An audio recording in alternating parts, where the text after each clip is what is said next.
कौन सीपी पिला माने शिक्षा ग्रहण करि परिबेनी से माने अन्य पिला मानक परि पाठ पढ़ी परिबेनी एमिति सब बहुत चिंताधारा आम पेरेंट्स मानक मन रे आसी थाए जहाँ आज आम डिस्कस करवा। प्रथमतः सीपी कौन सी संक्रामक रोग नुहे यह डेई न थाए यह हूँ एक न्यूरोलॉजिकल कंडीशन ब्रेन रे आघात जोगु शिशुर मसल पोस्चर मूवमेंट यही सब प्रॉब्लम देखा दे थाए कौन सी रोग नुहे।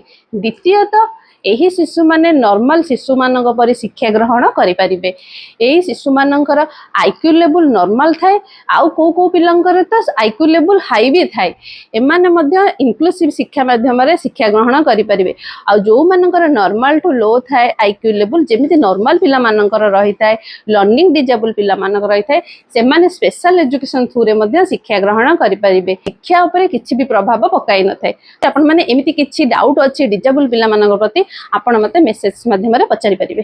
रहिली नमस्कार।